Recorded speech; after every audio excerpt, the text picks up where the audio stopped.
You're listening to Across the Pondcast. Cybersecurity rants and war stories from both sides of the Atlantic.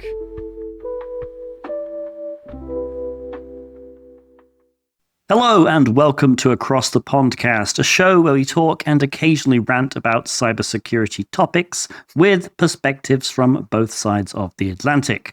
I am Tib3rius. I'm joined, as always, by my lovely co-host, Mr. Andy Swift, and today we are joined by Spencer, aka techspence, sysadmin turned pen tester and content creator. Spencer, welcome to the podcast. Thanks for having me, guys. Super excited to chat. Awesome. Andy, how are you doing? I'm really good. It's been a long week and we're nearly there. It's Thursday, time I'm recording, so I'm happy. Getting there. Friday Junior.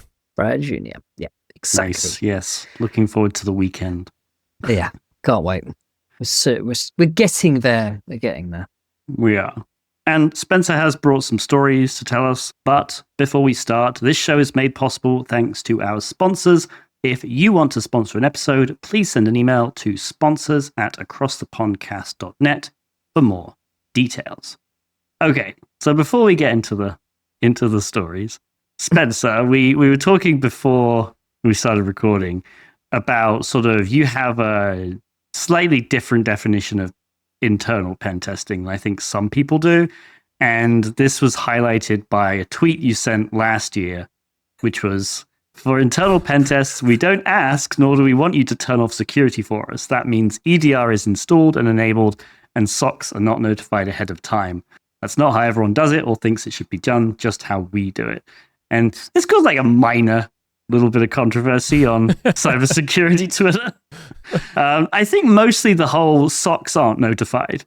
I think some people objected to like using a pen test to sort of test your SOC response. But let's give the floor over to you. You can explain how you guys do pen testing and why you caused such an upset.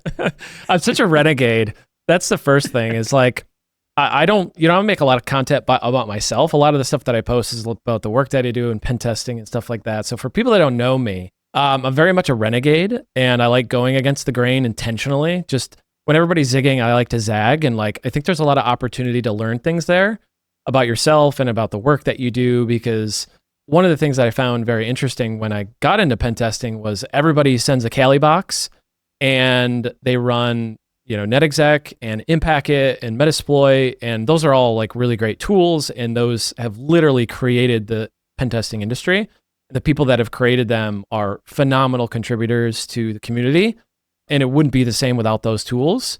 But when I got into pen testing, I came from the sysadmin side of things. So I'm like, I saw threat actors kind of getting into the environment and attacking us, and they weren't sending us Kali boxes. They weren't using a lot of those techniques. So when I started pen testing, I'm like, I'm going to do like, I'm going to be a sysadmin on the network, but like a rogue sysadmin, right? And I think attackers have naturally kind of gravitated towards that direction of using RMMs and using kind of like living off the land and stuff like that. So that's more along the lines of how I do things and how I think provides a little bit more value to the client. But that's a specific type of client. It's a specific type of environment. So it's more similar to Assume Breach, where the client gives you access to a machine with an account and you kind of start from that standpoint. And it's very different from sending a Dropbox or a Kali machine and kind of attacking the network from that perspective. It's a different approach. It's a different angle. Both can provide a lot of value. But I think where I was going with that tweet was that clients a lot of times come to us and they want to know a couple things. They want to know, do I have vulnerabilities? Like, is there stuff that I should know about in my environment that I don't know about that could hurt me? And if something goes bump in my network, am I going to know about it? And the clients that we work with, if we do a pen test and they don't see any alerts and they don't get any notification from their SOC, they love that. And they hate it at the same time, right? Like they're very upset and they're kind of like frustrated. Like, why didn't the SOC alert us? But at the same token, this has happened a number of times where we've done an engagement with a client, they didn't get alerts, and then they talk to their SOC and their SOC is like, "Oh yeah, we forgot to turn on the logs." What do you mean you forgot to turn on the logs? We weren't ingesting the logs. It's like, that's literally the biggest thing a SOC should be doing, really, isn't it? It's ingesting logs and monitoring stuff. Right? And you could argue that you shouldn't rely on a pen test to find those issues out. But time and time again, we run into issues where clients are just finding out that their security monitoring isn't as good as they thought it was because of the way that we do the pen testing. And if we can use that as a means to improve the security of these organizations, then I think that's value add to the customer, to the client, and a worthwhile approach. So everybody has their different approaches, and a lot of different ways can provide value.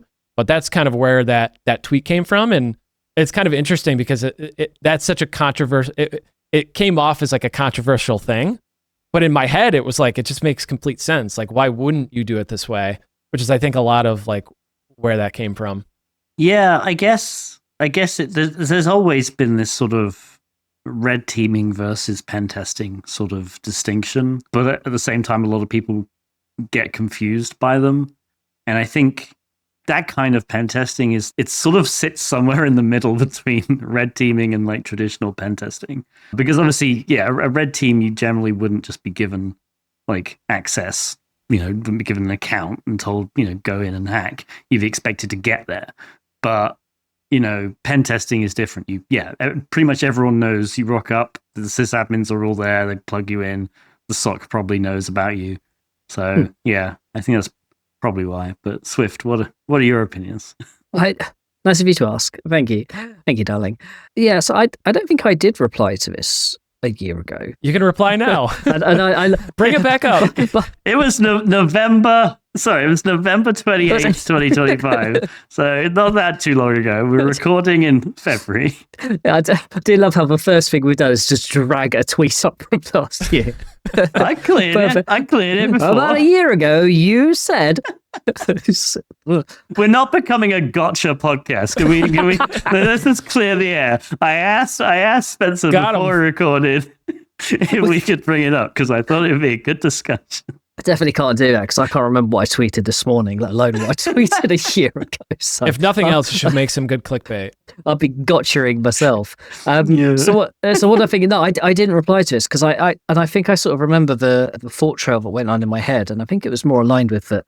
I think pen tests mean a lot of different things to different people. There are different types of pen tests that align better with different organizations. Like we've got a client that came to us 2 weeks ago who has never done a pen test, which in 2026 is wild.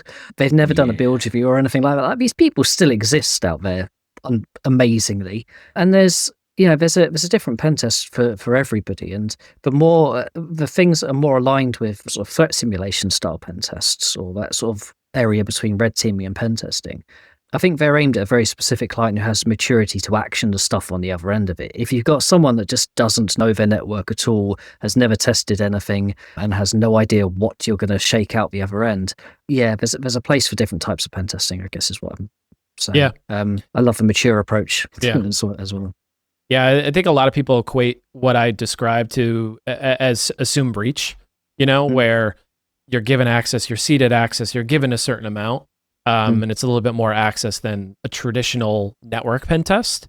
But, one of the complications I usually run into is I'll say assume breach and the client's what? Or, we'll say threat simulation and they'll be like, I don't know what that means. But you hear pen test and they're like, oh yeah, I know what a pen test is. So like when I talk about it, because I'm talking to IT admins and CIOs and stuff, I have to use the words that they understand and that they know and that makes sense to them. And then once we're in the kickoff call and we're kind of talking about the engagement, look, this is really assume breach. Like this is what it means. You give us access and that's how this all works. But, kind of publicly and talking about it, pen testing just resonates so much with people and it's common language, but to your point, like pen testing is not the same across the industry and across different engagement types and even different pen testing firms all have their different kind of flavors of it. SOCs are the other thing as well. Like not all SOCs are born equal. It definitely, if you've been pen testing for some time on internal stuff, especially, the amount of different SOCs and their capabilities you'll come across is so wildly fluctuating.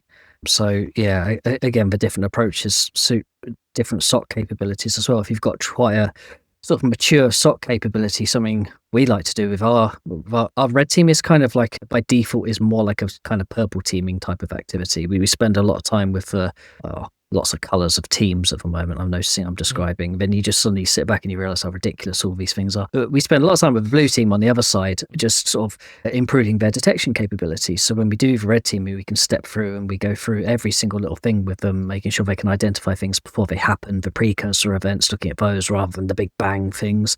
Like, no good alerting the client when everything's encrypted. That's look a bit left further than that. So yeah, we spend a lot of time doing that sort of stuff with our clients, which is good, but they've got to have a maturity to take on that kind of information. And some SOCs just don't, in which case that type of test is not really going to be particularly useful for them. Something else maybe could be far more useful. You may be testing their just plain and simple, their detection capabilities of can they spot the most basic of things. And it turns into a little bit of a test of a SOC at that point in time, which is, I think that's fine if that's where you're at as an organization. And that's where your SOC capabilities sit at. I think that's fine. But yeah, there's something different for everybody, I suppose. So I've done pen tests where the client had a SOC and an MSP, they were monitoring the whole week and they didn't send any alerts. And finally, by the end of the day, I'm dropping Mimikatz and there were no alerts the whole week, right? And I'm dropping Mimikatz. I'm like DC syncing. I'm like doing whatever I can to generate alert out of this customer's environment. And then some of them are like, day one, no matter what I do, like I just can't avoid getting caught, and it kind of runs the gamut. But I find that clients really like to know that because they're a lot of SOC is, especially when you outsource it and you have a big environment, it's not an inexpensive thing. In many cases, it costs more than the EDR itself, and they're paying a lot of money. And clients really want to know what gets detected. And many of them I find haven't done, purple teams. They haven't done those assessments to kind of figure out what's detected. And many of them will not they won't know the things that get alerted on in their environment until they have an incident or they have a pen tester come in or a red team, and then they actually do it. So we kind of try to bridge the gap to say, okay, this is what it's going to look like, kind of, so you can kind of prepare for it ahead of time. Scope as well is a really interesting thing for SOCs. So there's, again, pen tests usually highlight this sort of thing as well, but ones that do have more sort of breadth of scope. Because sometimes you touch on some things and you start firing off payloads left, right, and center, and you think, oh, these things should really be triggering something. And you sit down with a SOC and go, but why isn't it? Why are you not detecting or seeing this? And then the outcome sometimes is, well, the client just didn't want to include that in the scope. There's a cost cap. And to your point, it's expensive, right? Like SOCs are not cheap entities. So there's got to be a cap somewhere. There's got to be a line drawn somewhere where you go, we just can't monitor all this stuff because of cost. But then what happens if your attacks happen in that thing you're not monitoring? What happens then? And you end up with an irate client on your hand who goes, oh, the SOC should be detecting this. And it goes in this sort of this cycle of doom. Well, you're not paying us to monitor that. So there's I think pen tests can be used to highlight those sorts of things as well. It's a good example of that is recon-based activities. We'll do an internal pen test and we'll crawl the file shares and we'll look for hosts that don't have EDR on them. We'll see if we're a local admin on the hosts in the environment, right? And a lot of that recon-based activity is just not detected. EDR isn't necessarily designed to detect that early stage activity. Because it's not directly, there's no DL hijacking going on. There's no like process injection and like EDR evasion type stuff happening at that point yet. So a lot of times that goes unnoticed. But then once you start to like dump credentials or maybe even elevate privileges with some sort of misconfiguration, then those things start to get detected. So a lot of times what I mentor clients on is like figure out how to detect some of that recon-based activity because you're doing good in the other areas, right? You caught the other stuff, but if you can move a little closer to the beginning of the attack lifecycle, if you will, then that can potentially help you kind of identify stuff quicker, right? So the recon stuff I find a lot of times is very unnoticed. Yeah, absolutely. We're sitting down with a SOC just this week, actually. We're talking about Kerberos because I was banging on that about Twitter today as well, about Kerberos and some changes coming to that, which is quite interesting. But we're talking about stuff like Kerberosting, like standard old technique, right? It's been around for a long time now. I was surprised at how long it's actually been around for. I felt really old when I noticed that. So I remember when that was a new thing. But yeah, we're just talking about that, and we're talking about the point at which the SOC steps in and noticed that it's actually happened. And it's usually a subsequent event that has triggered the alert. So like we have done something, we have extracted something, we've injected into something, we've laterally moved from one place to another using XYZ credentials. And that's the thing that's usually triggered it. And then they work backwards and backwards and backwards and eventually, it's Kerber roasting. But there's a lot of triggering events that go into Kerber roasting, right? I mean, there's a lot of like transactional stuff you have to do with like your KDC before you can actually get TGTs and TGSs to actually go and do the other stuff. It's like, why is this one account requesting 1,000,001 TGTs and querying loads of SPNs within my environment? And it's like, tie that information up, because if you can catch it at that stage, great, that's golden. If you're waiting past that, the game's already over, because the speed at which you'll know as an internal pen tester yourself, the speed at which we can go from that point to like extraction and exfiltration and stealing stuff is very fast.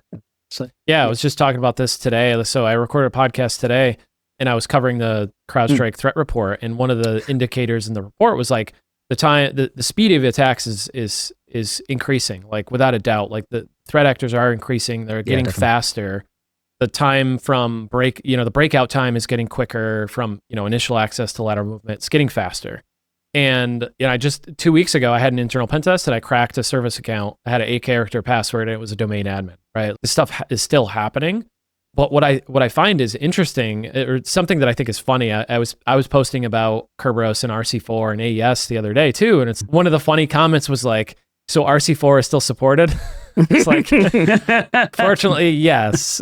It's all this work to get rid of RC4, but it's still going to be supported, right? Still a default, isn't it? Not anymore, but it's still going to be supported, right? So you can still enable RC4 if you needed to for backwards compatibility and legacy stuff. But that's just the nature of the beast with Active Directory, right? It's like you can't really get rid of NTLM. You can't really get rid of RC4 in a lot of environments. So that's part of what I think makes it we still see a lot of organizations that are a little bit behind because these things are still supported and they don't know any better, right? A lot of the people that I talk to are IT admins who are not necessarily security people. Like they have to do security because now it's part of their job, right? But they didn't learn security. Like they're not security professionals. They're kind of learning it as they go. And they don't know about all the things that we know about as security professionals and pen testers. So a lot of times it's education. It goes the longest way. It's an interesting point, but there are a lot of updates that have come and are allegedly happening and going, like the deprecation of MTLM and bringing in AES over RC4 as a default. And it's like, good, that's going to happen. But my gym still uses Windows XP, for example, to run their booking system. And some of the internal networks we see are still using Server 2012, 2019. Yeah. And you're like, I get what you're trying to do. But I think we're going to be, I don't think anytime soon we're going to be seeing the deprecation of some of the techniques we use today. Yeah. Still going to be around for a while. It's funny. You brought up like the controversial tweet at the beginning of this episode. Another one that was controversial that I just posted, I think yesterday, was about ATMs and how they use Windows. And, I just pointed it out. Or like, I was like, Windows, this seems like a bad idea. And like I underlined it, said, ATMs running on Windows. And everybody like chimed in or like, you idiot, they've been running on Windows forever. And I'm like, oh gosh. It was never a good idea, yeah. I'm getting like roasted in the comments. And I'm like, yeah, I know, that's what I'm saying. It's not a good idea. But, there's obviously Windows XP is different from like the new Windows Embedded and IoT stuff, which I understand. It's not my world and I'm not experienced in that. So I was like, I'm never tweeting about ATMs again. The number of times I've said that about something and then just lied to myself. And like a few months later, it's like, I got to tweet again. Yeah, I wait in. I got to feed the algorithm. Maybe I'll make another tweet about ATMs, I guess. I don't know. Mm-hmm. I'll bring it up and tag you in it. Did you know? Can you verify? I heard all ATMs use Windows. Is this true? Well, okay, we've dealt with the quote-unquote controversial tweet, and you brought up another one just off the cuff, so I love it. We've done two now, we're good. We brought you on to talk about some war stories, so I definitely want some time for that. So I believe you have the first war story that I have listed here is university external pen test became an internal pen test. So is that the one you want to start with? Yeah, sure. So this was really fun. This was an external pen test only to start with. I was a university client, and one of my teammates was doing the external pen test. I had no involvement at all until my portion, which came out of the blue. But so they were doing a pen test for a university client, and they found a way to enumerate student IDs. So if you know a little bit about universities usually have a lot of students, and those students can log in, they can do stuff. Well, there was an application that allowed my teammate to enumerate the IDs for the students. And what was unique about that, and maybe not so for universities, but maybe for those listening, is that the student ID was used as their username for their account to log in. So we were able to enumerate the student IDs, and then from that, they did a password spray. And the password spray revealed a very, very weak password. It's like season year ! I kid you not, Nice. It was literally that. And That does not surprise me at all. right? The more I do this, the more I'm like, this can't be. This can't be. You come across these vulnerabilities, these misconfigurations, these weak passwords, and you're like, this can't be this way. And I have another story like that I had this jaw-dropping moment. But I remember thinking to myself, this can't be. But sure enough, it was a season year password, right? They also had VMware Horizon. So VMware Horizon is like this remote environment, gives you a virtual machine, gives you access to an environment. So they had this lab environment, and it was hooked up to VMware Horizon, so you could just log in. So my pen tester buddy, my teammate, logged in as the user, and sure enough, no MFA. So now we've got a weak password, got no MFA, and we're logged into a lab environment. And now we're at the point where now it's an internal or potentially an internal. So of course, like just out of responsibility, we ask the client, like, hey, this is where we're at. This is what we found. We have one of two options. We can either, just stop now and be like, okay, cool, write it up, or we can continue and just see how far we can get. There's no extra cost. Like, we'll just see what we can do with this access. He's like, yeah, go wild. So I'm like, okay, cool. So my teammate tags me and he's like, hey, it's an internal now. And I'm like, what? So he tells me the story and we get into the box, and it's a Windows lab environment. And the story here is it's supposed to be like this isolated lab network for students to go in and do like computer science things, like run Python and do their stuff. So we get access to this lab environment, and the first thing I do, to your point, and it's kind of funny that we're talking about this, I Kerber roasted, and I cracked, I kid you not, a 7-character password on the built-in administrative account to the domain. So like the RID 500 account, the built-in account was a service account, had a 7-character password. I Kerber roasted it, cracked it like instantly. And another one of those, like, are you kidding me moments of like, it like cracks instantly, right?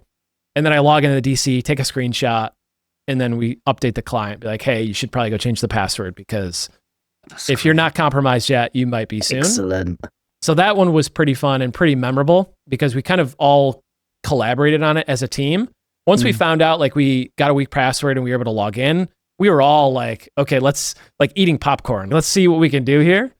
So it was really, really fun. And I think, part of the job is to do fun stuff, and like that's really fun and enjoyable. But also what gives me satisfaction is finding stuff like that to prevent some sort of major incident that could have happened for that client, right? Like they very easily could have got compromised very, very quickly if somebody kind of stumbled across that. So I think it's super fun and enjoyable to have those fun hacking moments for like the hacker side of me. And then it's also super fun to help clients like shore up that stuff and prevent bad stuff from happening. That was really memorable. Yeah, that's great. And honestly, like the whole like spring 2025 or whatever, those passwords, they stopped surprising me.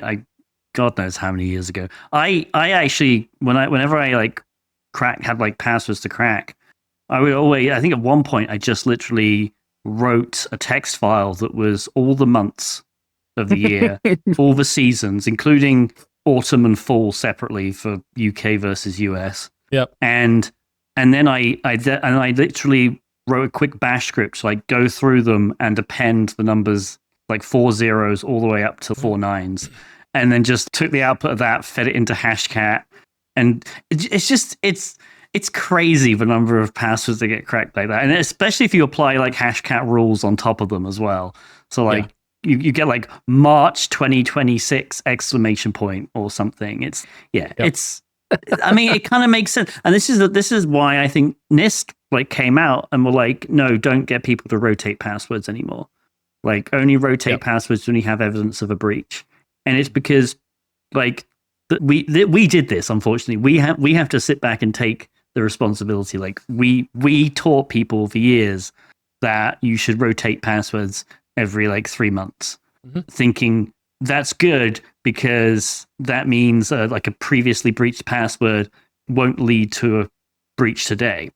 Realistically, that's not the case because all that happened was people just incremented either the month or they put a 1 at the end and then it went to a 2 and then a 3 because you can't expect people to memorize these passwords because this is before password. To be honest, password managers aren't that well used today. I think a lot more people do use them, but this was like during the days where password managers were only used by people who took security seriously. And so you can't expect people to memorize a new password every 3 months. And so of course they're going to do that. They're going to memorize a simple base password and then just add a number to it and then just increment it. And that's all that's going to happen. So yeah, that does not surprise me at all. Yeah, default domain password policy in Active Directory has you change it every 42 days. So it's crazy. Yeah. But, It's funny because, a lot of the traditional advice of security we're realizing is like not the best advice. But I think that's part of what's fun about security is, there's these things that are just assumed, and until somebody challenges them or finds flaws in them, everybody kind of just assumes that that's okay. One of the examples I think is great is Zach with the skills. Like nobody was complaining about skills until Zach came along and it was like, oh yeah, this is like stupid bad. Like nobody was like really paying attention to him from a security perspective. I still think like there's not really a lot of people talking about it online, like from a security perspective, that are like really grilling him and like really getting into it. Just for some context for our listeners, this is Zach Coleman, Zackerman, Hackerman, whatever you want to call him, and AI skills, which are basically pretty much just markdown files that you give to your AI agent that sort of gives some, it doesn't really give them extra abilities, it gives some sort of new context to use in certain situations. But the core thing here was these like skill marketplaces where you could just download other people's skills, which is such a bad idea. But yeah, until Zach really started going on and on and on about it, nobody was really taking that too seriously. Yeah, it kind of like challenges conventional wisdom in a way, which is kind of like core to who I am. Like I said at the beginning, like I kind of zig when other people zag, and I'm kind of a renegade just for the sake of looking at things in a different way. And I feel like I'm very much that way with pen testing, which is why I like taking a different approach, because it gives me a different perspective than everybody else, right? And if nothing else, then it's just a different look at the environment. It's a different way of doing things, a different way of thinking about things. And I think with a lot of things in security, and passwords is obviously one, of just thinking about things and, oh, maybe this isn't a good idea to just continuously rotate these passwords. I mean, it creates this bad reinforcement behavior of users. And a lot of people, like, even if we all did use password managers, that was great for like most of your passwords. But the password that I use to get into my work laptop, to get into my PC, I don't have that in a password manager. It doesn't make any sense to store that in a password manager because how am I going to, even if a password manager is on my phone, what am I going to do? Open up the password manager, click the, show me my password button, don't hide it, and then look at it and type it in like very, very slowly. That's not going to happen. So the passwords that it's fine to like require people to have password managers for things like beyond that first entry point, I think. But the passwords they actually have for initial access, I think there's no point in storing them like that. And they're the ones you don't. It's kind of weird because that is the password that for a lot of people will also be their network password. So it's kind of like almost like a catch-22. It's like you don't want them to change that password too often because they're going to make it weak. But at the same time, you don't want them to put it into a password manager because they're not going to use it like that. So It's weird. That's the problem with security is we come up with these lovely solutions for the ideal situation, and then we realize we don't live in the ideal situation. So Yeah, that's the other thing too, is like security is very much the no department, like for the longest time, and still like security is a team that says no, or that it puts things in place that are like MFA. I forget who said it, but somebody had a really good tweet about this a while ago, and it was like MFA is just an inconvenience and it's a terrible design. MFA is terrible, right? It interrupts people from logging in and doing the work that they want to do, and it's not the best user experience. And it gets in the way of people doing their job. And I think the security tools and the controls that get used or that are most effective are the ones that are seamless and that, don't interrupt the user kind of thing. But a lot of things like MFA and patching and updates and passwords, it's like this necessary evil that we have, but they're not things that we would want to have. Like all of the security controls and features, a lot of them, a majority probably, are things that we would get rid of if we could, just like think about features of your favorite application or your favorite tool. Like what are the features that you would get rid of if you could? It's kind of like that. My morning log-on routine annoys the crap out of me, if I'm honest. And that's coming from a security professional. I have to log on to my machine. First of all, that's one password I have to put in, running Linux. And then I have to log into my mail and the rest of my life, Teams and such. And that's all MFA to high heaven. So I've then got to go to an MFA token. So I log in, use my password for that. That's password number 2. I then pick up my phone because that's where my token is. And I have to use my fingerprints to get onto my phone. And then if there's been an update, sometimes I'll have to use a password to get onto my phone as well. And then I have to go to my app, my authenticator app, open it up. Then I have to put a number in and then the location. And then that's 2 or 3 other layers of authentication going on there. And then if I'm lucky, I might get into actually being able to the point of sending an email. But yeah, that's my login routine. It's super good fun.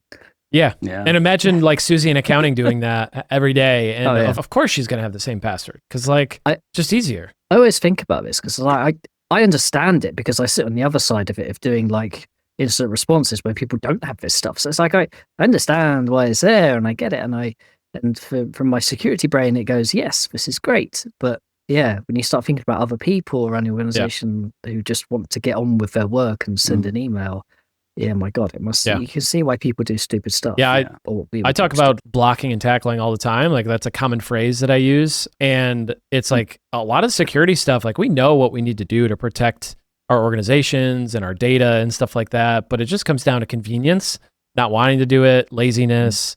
But like a lot of the stuff hasn't changed a lot, Yeah. There's always been this sort of traditional balance between security and usability. And it's basically a seesaw. If you increase the security, the usability just goes down, and vice versa. And I think going back to the MFA point, that there's a really good example of that, which was, MFA used to be well, you get this random 6-digit token you have to put in. People are like, that's difficult because I have to read the token, I have to type it in manually, I have to press enter. And then some services were like, okay, well, we can do it differently. We'll have an app, and you log in using username and password. And then you'll get a ping on the app, and all you have to do is click a button, and it will automatically approve you. And like, this is great. Yep. Amazing. This is so good. And it was. And then people realized that you could just continually try and log in, send 100 alerts to someone's phone, and eventually they're just going to go, oh my goodness, I don't know what this is. Okay, accept. And then the attackers got in. And so, it's a real, I really, really love that kind of MFA because it's really useful. And I think if you are security minded, you understand that, I didn't log into my account. Why am I getting a prompt? You're just not going to click accept. But if you're not security minded, which most people are not, they're just going to be like, oh, okay, I guess, yeah, sure. Why not? And that's how people get pwned, unfortunately. It's funny. I don't remember logging on 50 times 10 minutes ago. Why am I having to approve? Yeah, and then IT calls and they're like, are you in Turkey right now? And you're like, it's Thanksgiving. I'm eating turkey. Yeah. And I'm not an expert at this by any means, but passkeys kind of help with that a little bit. It's a little bit better of a user experience, but try telling Susie in accounting she needs a passkey. She's like, sure, eyes will glaze over. Like most normal people who are not in tech and like IT and security are not going to use passkeys, at least not right now. So even that's a challenge, right? Of like adoption. The thing is, I haven't even researched passkeys. I just remember getting very annoyed a few weeks ago when every single app started asking me to do them. So I haven't even looked into how they work. I just kind of assume, no, that's dumb. I'll do something later. I'm fine with how my setup is now. But maybe I'll have to look into passkeys if everyone keeps saying they're good. Yeah, eventually. I think we'll get there, but I don't think we'll ever get away from passwords, unfortunately. Well, I have an amazing segue. You have a story about passphrases and cracking 20 plus character passphrases. Let's talk about that one. Let's hear that one. So this was super fun. This was so everybody, if you've done pen testing, you probably can relate to this, right? There's a certain amount of customers or clients that are very confident, right? They're like, oh, we're good. We've got really good security. Like we use 20 character passphrases. We patch every week. We've got all the security tools. We're really solid. I think you guys are going to have a hard time. So, me being the natural renegade pen tester, I'm like, yeah, sure. So it's an internal pen test. I get into their environment. And the first thing I notice is they have not disabled LM&R in NBNS, which is link local multicast name resolution and NetBIOS name service. Precursor DNS stuff. Like it's, if you don't have functional DNS, you can use these things and kind of work around in your domain and get stuff functional.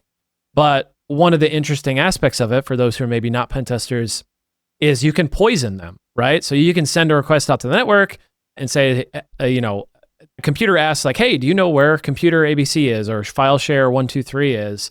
And you can respond to that request as an attacker on the network and say, I have it here. That's me.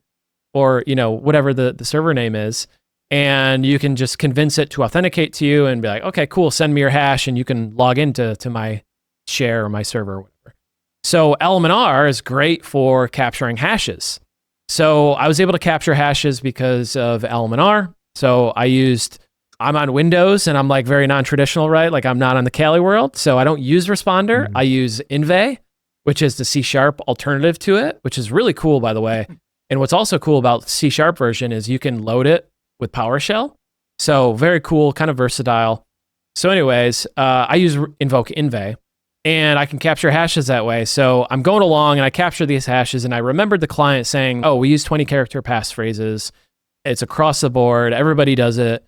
And it was one of those moments where I was like, I'm probably not going to get anything. The client sounded pretty confident, but I'm the cross the T's kind of guy. So I just threw them through Hashcat anyways. And I did what you said earlier, Tib3rius. I downloaded a word list from Google and it was like a passphrase word list that had Bible verses and popular song lyrics and like stuff like that in it. And then I got one of those word lists where it combines all those things together and mutates them. Got that right off of somebody's GitHub as well. Threw it through Hashcat and it took a while, but sure enough, I cracked 4 20 character passphrases within a couple hours of getting those passwords. And I was like, holy smokes. That's like, I was patting myself on the back, right? Cause like I didn't assume that I wouldn't crack them, but also it kind of just reminded me that as much as we tell users, the advice we give users, like, use words and use passphrases, but sometimes even that advice can kind of come off wrong because then people are just going to use things that are popular, like Bible verses, popular song lyrics. I think one of them was "May the Force be with you," and I think another one was like a Jimmy Buffett lyric or something like that. But it was kind of fun. It was another experience where, one of those jaw-dropping moments where surely it's not going to work. Like there's no way it's going to work, and then it works, and you're like, "Holy crap!" And it's kind of a fun, cool experience. Yeah, and all these things ultimately boil down to entropy, and the where you get the entropy from. Because I remember like that is the classic XKCD right comic complaining about passwords and coming up with correct horse battery staple. I think that's the order it went in, which like and then claiming that this had a specific amount of entropy, and it sort of it does if your traditional cracking method is character by character, then the entropy calculation works. But unfortunately, the entropy calculation is wrong if you know that everyone or you suspect that people are using these kind of passwords. And all then it is literally you get a word list or, popular words and then just iterate through those 4 words at a time separated by spaces. And then the entropy just collapses. And it's still difficult to crack for sure, but it's not as sort of amazing as I think the original comic sort of put it out to be. It's only when you're viewing it through the lens of, I think this is just a regular password, I'm going to crack it like a regular password. Yeah. But when you have that context of a customer's like, we make everyone use passphrases, then just get a big word list, and then instead of letters, you're just iterating through words, and you're bound to get some. So yeah, and plus obviously the dictionary attack, right? Yeah, okay, there are passphrase dictionaries now. Of course there are. Yeah. Yeah, that was fun because that was the one and only time that I've cracked passphrases. And I've done, like 130 pen tests in the last 4 years, and that was the one and only time I've cracked passphrases, of that size. So it was kind of funny because in the remediation, like I went back and retested, and the client had deployed a password manager to everybody, and everybody had, like a randomly 20 character randomly generated password from their password manager. And I'm like, you guys are psychos. In the nicest possible way. It works. That works though. That's the thing. Yeah. No, like imagine the IT team mandating that at like a fairly large organization, couple thousand users, and like making everyone have this 20 character randomly generated password. The culture change and like the environment of that to be able to push something through like that is quite impressive, right? For people to be on board with that, because it's not common. It's bold. That's a lot of cultural buy-in. You got to have to do something like that from your staff. That's wild. Yeah. I think it also depends on the password manager you use, because if you can get people if you have a really easy to use password manager, I think more people are inclined to use it. And this probably won't be in the news now. It's in the news right now, but when people are listening to this episode, it probably won't be. But 1Password just upped their prices by 33% or something. But 1Password is hands down the best password manager I've ever used. I only use it like in corporate settings. Like I don't pay for it myself, but I use Bitwarden. But 1Password, it's nice looking. It's easy to use. I think you could just teach almost anyone to use that as a password manager. And it's really good, which is probably why they've increased their prices. Sure. Yeah, I mean, I think they have quite a bit of a monopoly probably in the market of people who would have password managers installed. But it's kind of interesting how, I'd be curious to see what their P&L is. Did they really need to increase it? Is it like they just have so much cost, or is it just purely out of like greed and corporate stuff? Yeah. Software's cheap, right? Like software's cheap, to run anyways. Obviously, when you have a big cloud environment, like it's a significant cost, but like the software itself, fairly inexpensive. But I don't know. Oh, maybe we should get them on. We can have this discussion with them. Get the CEO 1Password, defend your prices. Yeah, tell me about it. Got to justify it some way. I like what you said about the writing. I've written down here, and I'm going to read it out now because I have this problem where I write stuff down during these podcasts, and about 5 minutes later, I can't read what the hell I've written down, and I spend like the next 20 minutes trying to work out what I've written. So I'm going to read it, and I wrote right word list for right location is what I wrote down, and that's crazy important, because if you do get things like we did a pen test against a zoo like a few years ago, and nice. As soon as you're going to do that, the word list you're going to arm yourself with is going to be a dictionary full of animals and variations of animals and the location of the zoo, because full well someone is going to set their password to like penguin 123 or some dumb crap like that. So you got to play that game a little bit. And one of the hardest networks we ever broke into was when we went to our team went out to Sweden. This must have been about 8 or 9 years ago now, so we're going back away. But you think about a lot of the things we do in pen testing it relies a lot on cracking things at the end game state. But when everything is written in a completely different language and everyone's passwords are random passphrases in a different language, that's a significant problem for an English-based pen test company. You have to quickly work out Oh, we were getting nothing. Mhm. Nothing was cracking. Why is that? Oh, of course, for Swedish, right? Yeah. And then we loaded up all of like our Swedish word list, and it's like, now it works. Perfect. Yeah, especially before AI, right? Like before you could just give it to ChatGPT and, mutate it to a different language. Like you had to do that stuff by hand or like find a word list and like, yeah. Yeah. I remember back in the day, you could download Firefox's dictionary files. So because Firefox has different dictionaries for different languages, and it was literally just a list of words, because all the dictionary, so it's not really a dictionary, it's like autocorrect, right? Or the spelling correct built into Firefox. So it's just a list of English words, and then if you spell one wrong, it'll be like, oh, do you mean that? And you can right click and it'll tell you what the correction is. But that's just literally a list of words, and they do it in pretty much every language. So you could just download those and use them as a word list. But yeah. Another fun one is, so a lot of financial institutions and law firms will use this one. They're really proud that they've been around for 100 years, right? So they'll use their incorporation date in their passwords a lot of times, like 1851 or 1910, right? So it's literally company name, incorporation date, ! Is usually like the format. It's like Acme 1910, bang. And I've gotten a lot of passwords through that technique as well.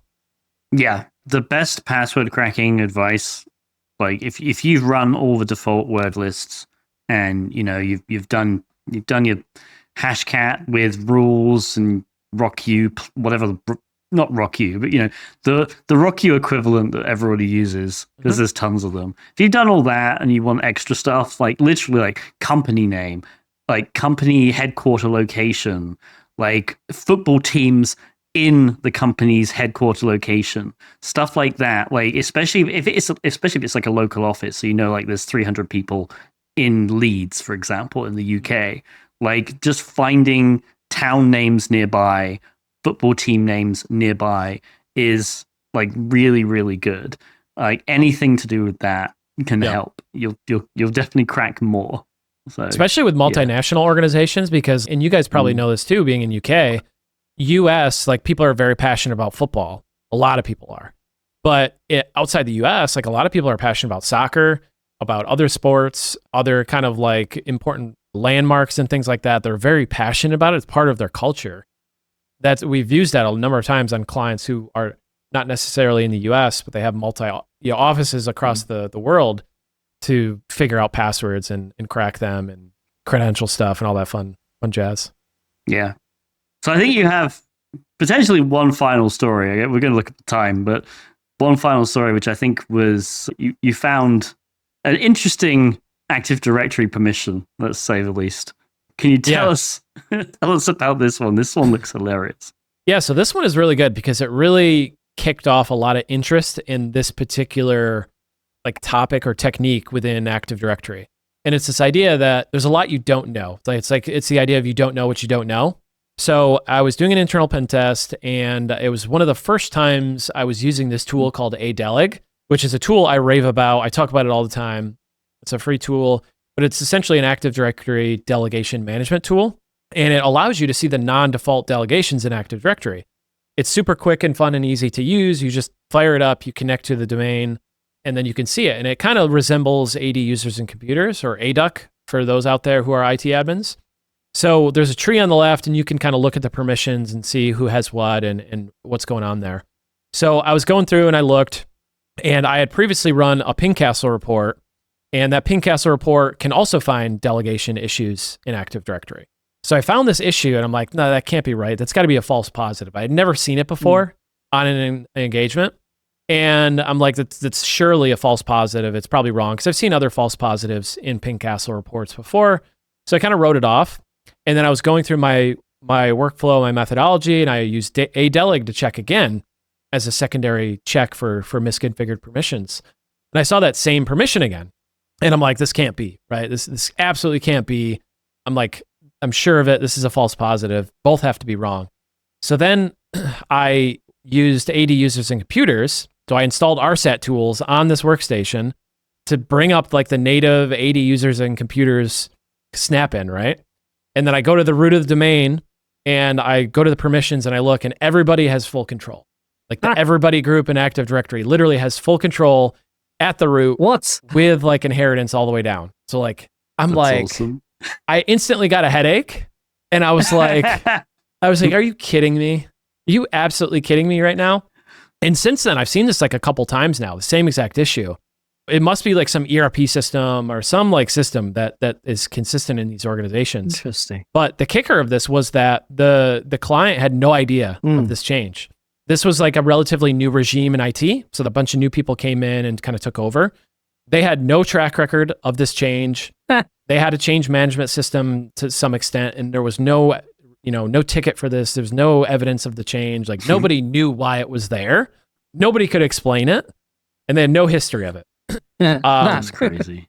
So, they spent some time trying to figure out why it would have happened to begin with, and ultimately they fixed it. But it's like one of those things where nobody's going and looking for that. Like nobody's going to know it's like that's there. There's no reason to go and find that or that issue would come up unless you were going to look for it. So it brings up this idea that I have this kind of framework of a lot of these issues, especially with Active Directory, are issues that you don't know. You have to know where to look and what to look for in order to find these things. It's like you have to know what rock to turn over to find these incredibly dangerous things. Because like everyone with full control over everything could be disastrous, like accidentally. And it's like, how does this even happen? So that was like a very big monumental shift for me in pen testing. And it kind of changed the way I look at pen testing. And it kind of changed what I assume during pen tests. And like, I try to not assume things. And like, I try to make sure that I follow my process to the T so that there's not rocks that I accidentally don't look under and miss really big things like that. Was this before Bloodhound? No, this is after Bloodhound. That's another hot topic. I don't use Bloodhound during pen testing.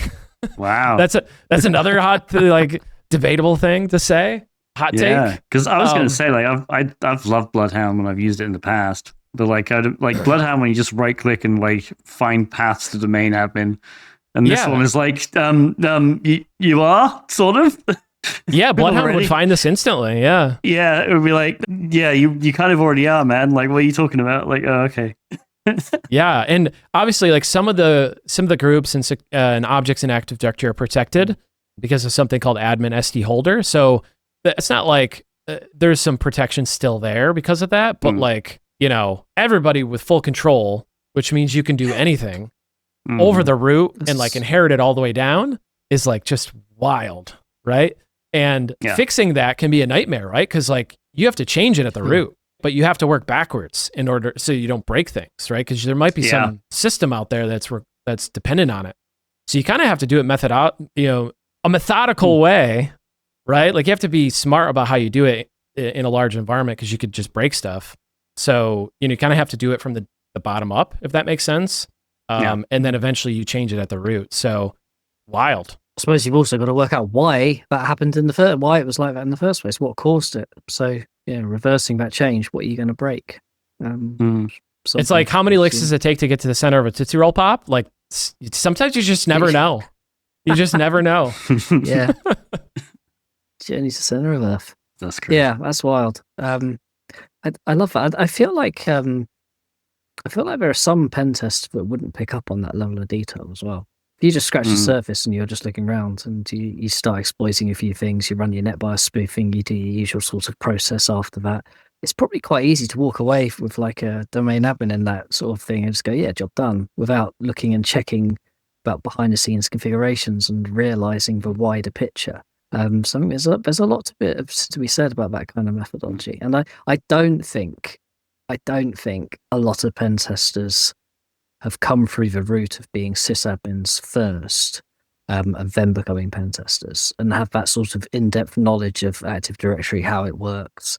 Yeah, I'm super fortunate to have to come up from help desk to sysadmin and gone, in charge of security and then move to consulting and then do pen testing. That's given me a lot of perspective, especially when it comes to like empathizing with IT teams, right? Because you do a pen test and you drop like a big report on them with like 20 findings and it's like 100 pages, right? And it's like, imagine their psyche of like, I just got 20 important things that I need to address. And I have a server upgrade, I have a firewall upgrade, I have to patch, I have to do all this stuff, and I have to like help desk with support tickets and, do all this stuff. And on top of that, I have all this really important stuff now that I got to go fix.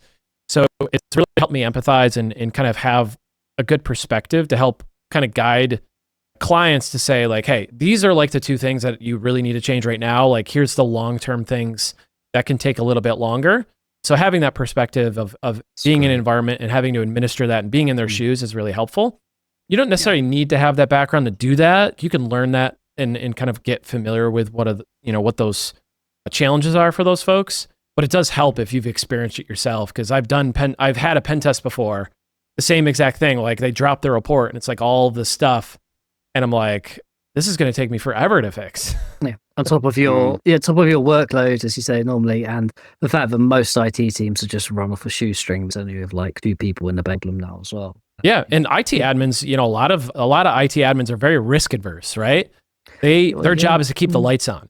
And if the lights go out, if the application goes down, if the company's not making money, like if you can't quote a policy, if you can't sign into your bank account, like, people get angry and you lose your job, and that doesn't look good on your reputation. So IT admins are very opposed to making changes, and they're very risk adverse in that regard. So a lot of times pen testing, it could take 6 months, a year to actually fix everything, even just a few findings, especially in a large organization with big teams and a lot of different teams that have to coordinate together. It'd be very difficult. You hear that frustration played out on the pen tester's end as well, because you come back and you do the same pen test like 6 months down the line or something, or a test of the same environment, or a year down the line even sometimes, and you hear some of the testers going, "Oh, I don't know what the point is in doing the report again. They haven't fixed anything. We'll find the same issues." And it's like, well, yeah, but instead of just moaning about it like that, just reframe it. Just reframe it and take on their sort of side of it, and just go, why haven't they fixed this? What's the wider issue here? Because it's probably, as you say, they're probably overwhelmed. They've probably got too much to do, and they just don't have the focus. You drop a 1,000-page report on their desk. Where do you start with that? And you got to help them start with the most important things and be easy, because 9 times out of 10, our path to domain admin is a fairly simplistic path that can be remediated with like the most basic of remediations, and that will stop probably 70 to 80% of the stuff in the report anyway. So there's some big wins you can point out to people, and if you're not doing that and you're just turning up frustrated every year, have a word with yourself. There's 60% of all statistics are made up, but like, there's more small businesses in America. Just talking about US, there's more small businesses than there are large businesses, and most small businesses have very small IT teams that are wearing many hats. And like I said, they're not security people. They don't understand all the implications of this and the impact of it all. It can be very difficult for them. And a lot of times us as pen testers, we kind of take it personally when they don't fix things. And it's, for me personally, it's like, I use it as fuel to figure out, like, can I change the report or add additional context or add additional detail to make it easier for them? There are ways that I can improve that process, that product of the service, so that they are able to fix things easier, better, faster, quicker, that kind of thing. But we do kind of take it personally sometimes. Yeah. Also, I think it's 70% of statistics that are made up. So just want to correct you. I heard it was 80. I'll put a tweet out about it. You can call us up on it for next year. Before we do end the podcast, because I think this has been great, by the way. I mean, we started off with a controversial opinion. Let's end with a slightly more controversial one. So I want to know why you don't use Bloodhound. That's interesting. Is it just the noise? Because I know it's a very noisy tool, and you are obviously focused more on stealth. Yeah. So early on in our engagements, we do try to be a little bit stealthy, so that we add some different angle to the engagement. Like I said, to help the client understand kind of what it feels like to have an attacker in there when they don't know about it yet.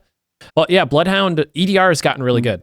Endpoint security products have gotten really good, and they've gotten really good at protecting against, using Bloodhound. Because of the way we operate from usually a Windows device, which means we can use like PowerShell, C#, and then other compiled languages. But a lot of times our toolkit is PowerShell and C#. And in order to do that, you need to like patch AMZ in order to run like malicious PowerShell stuff or stuff that's typically signatured. And then there's also ETW, event tracing for Windows, that can detect some of the C# stuff. And there's, the C# runtime, and there's some stuff there that EDR has gotten really good at detecting. So it's purely that. It's purely that Bloodhound now is just getting a little bit too difficult to get running in an environment. And because we want that information earlier on in the engagement, and if we do so, that kind of, it reveals us too soon for our workflow. So between Pingcastle and a Deleg, and then kind of like manual inspection of an environment, we can get kind of the same results. It's kind of a hodgepodge, and it's the more difficult way to do it, but it's a little bit quieter in some regards. But a pro tip for people who want to kind of try to do this is in Pingcastle, there's something called control paths. And there's a graph, there's a chart, kind of like a Bloodhound chart, where it has the circles and it has the relationships between the nodes and whatnot. It's not nearly as nice as Bloodhound, and you have to hover over things in order to see what the attribute is and the group name and stuff. But it is there.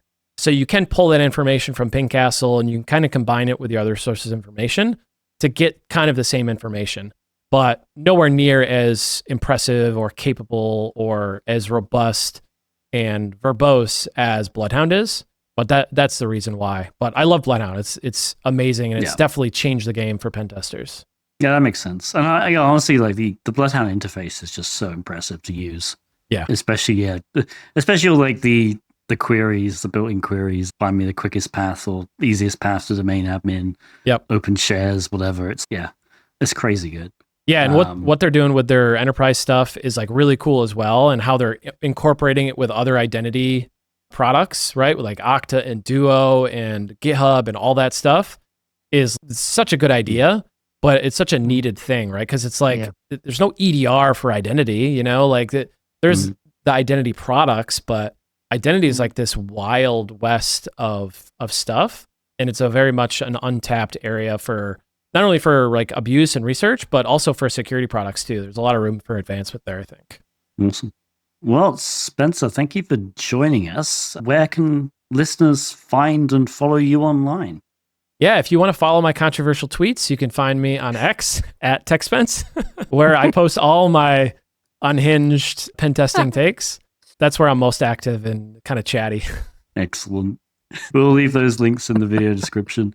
Yeah, thank you for listening. I've been Tib3rius. He's been Andy Swift. We've been joined by Spencer. And this has been Across the Pondcast. You can find all of our social media links in the episode description or on acrossthepondcast.net. And we will see you next time. See you later.